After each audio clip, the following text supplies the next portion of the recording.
Okay, so here I am. And this is a surprise to me, as it could be for you after my talk. But 2 years ago, I knew nothing about machine learning. I'm an archivist. I worked in paper archives. And recently, I dived into the digital archive. And now I feel like I'm actually free diving into machine learning and records management. So roughly at the end or middle of 2017, we were requested or challenged to find a solution using machine learning technologies and digital disposal with government records by our senior managers. I foolishly put my hand up and said, I'll help with that. Okay, so then I ended up leading the project. So the first thing I jumped into was research, and I came across this little comical cartoon by a blogger who's in records management blogger, James Lappin, and basically is saying, you know, the machine's not going to work unless the human actually does something for the machine to learn. I got to talk to James a little bit as well, so that was great. And the research took me, I did desktop research, as you do, Googled as much as I can, and I came around that the main technology was basically being used by the big players like Google, IBM. Banking was definitely using machine learning. Legal were using machine learning e-discovery. The vendors were claiming, when I say vendors, I mean record management vendors or EDMS vendors like IBM, Trim, and Objective, all claim to be using machine learning, and I think they are. Government's using machine learning, and I wrote a blog on our future-proof blog, New South Wales Records, and that blog was quite well received. For some of the statements I made in there, I had an inundation of people wanting to talk to me. So I ended up at KPMG at one day, talking to their people up there about machine learning, and so forth. So where would I go from here? I needed to run some pilots. I have no IT background. And, a stroke of luck for me was that we had an ICT graduate program, and our graduate had just finished a machine learning module. So I'm forever indebted to my ICT graduate who came in, and some of these slides are his, and some of the technical stuff is his. I was the subject matter expert. I knew my question. My question was, how do we dispose of government records? And when we say dispose, we want them destroyed, we want them archived, and we want them retained for an amount of time. So there's 3 different aspects. My focus is archives. I'm looking for digital archives in a corpus of data which has no classification. So for those who don't know records management, we have authorities that tell us what class of records will become archives, what class of records won't. And these classes can be aligned within your records management systems. Sometimes they are accurate, sometimes they are not. Sometimes records are stored in share drives, sometimes records are in email. It's chaos.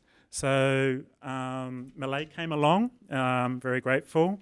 I knew my question, he knew what we needed to use. So as Paul suggested, we use supervised learning. So basically, I needed a corpus of data of labelled observations. We put aside a test set. We got a training set, and we decided first to look at comparing algorithms to what would work best for us, for our solution. I was fortunate to have a corpus of data from a central government agency which wasn't sentenced when we received it from Objective. I physically, manually sentenced that. When I say sentence, for those who don't know in the room, I applied these labels to them to tell it if it was an archive or if it wasn't an archive. So I had to sit there clicking down through 12 folders to find the document to think, well, what class of record that should go to and if it should be saved as a state archive. We had a complete corpus for our first pilot. We went through a stage of data cleansing. I decided just to use all the records, all the digital records that were state archives for my test.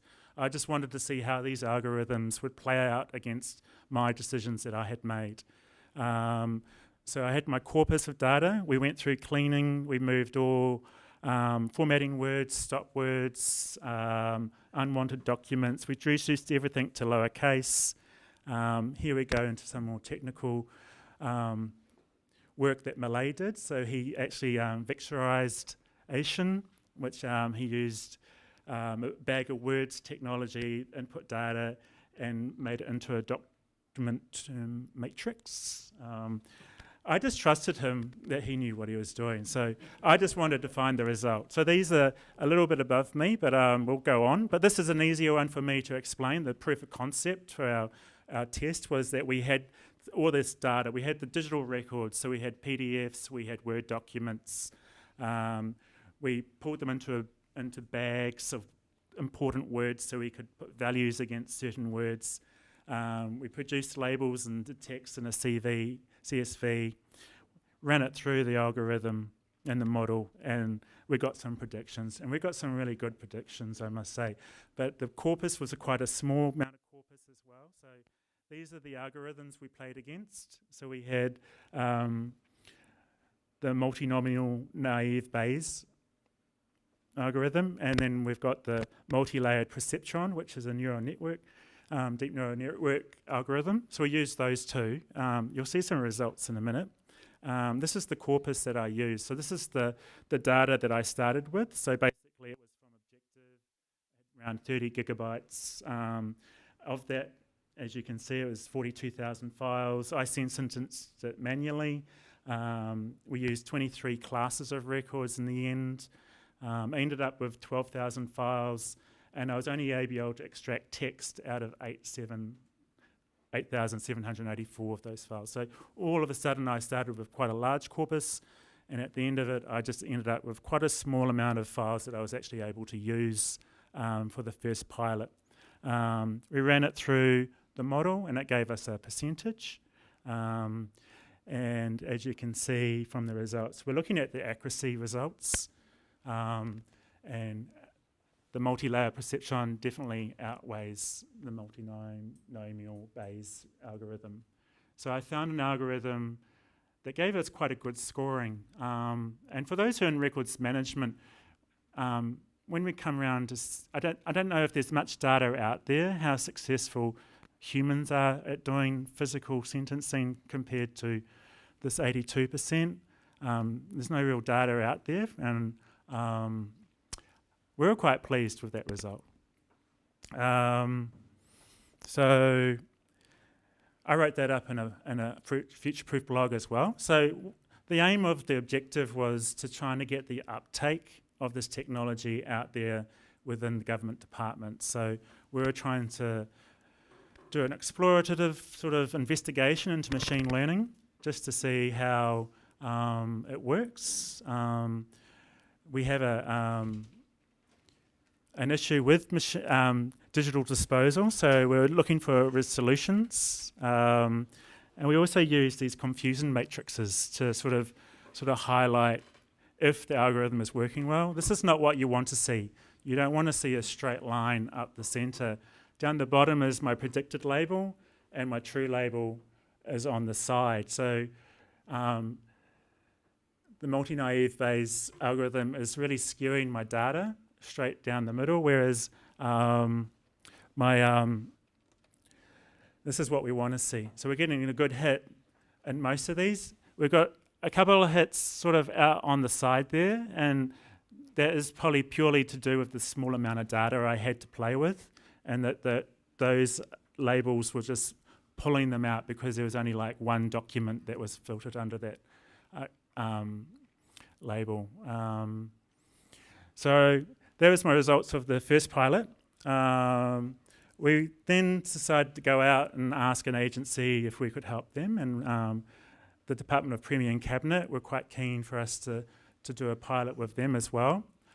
This was a much larger corpus of data, and we also were going to use an XML output of just metadata rather than using the, wow, it does go fast, doesn't it? Rather than sucking all the content out of documents, we decided to try it against the XML output of the metadata from the from the objective system. As you can see, we had a much larger volume, and I had a much larger volume to play with in my extracted files. So there's our results. We're blown away with that first one, 97%. I was busy working on my business as usual. And this is my second ICT graduate, I must say, that my first one had left and my second one had come in. He had to relearn himself the Python language. He had to jump in at the deep end. I had quite a few projects on. We've been through one. I knew what I wanted. I didn't really have a good look at the data, I must admit. So that 97% is because up there without the FA 254, which is one of our authorities which covers Department and Premier and Cabinet records, majority of those records were sitting under that one class. So it was just way overweighted. So I removed those all, took down quite a lot of my data, but I got 59% accuracy. And then I had a further look, and the reason I got such a low hit, I didn't have enough data in the classes to pull up so I played with the data. So I only ran it again and each class had to have 200 files in it, and that pushed up my accuracy to 68%, which is still promising. Definitely by the end of the pilots, we felt that there is potential to help with digital disposal of unsentenced records. We only did it with 100 lines of code. That code is available for everyone. If you go up onto GitHub there, you can play around with that code. I learnt that we need expertise in this area, but we also need a person like myself who knows, I know what I want at the end of the result. You need large CPU. We're lucky we had large enough machines to run this without putting it up into cloud. So we had machines to run it at work. You need a large corpus which is well labelled and representative. We need to do further research into this if we want to go forward on how and why it worked and where it will take us. We need more human input. It threw me into ethics and bias as well. And I follow Licinio Fluidi on Twitter. He's a professor of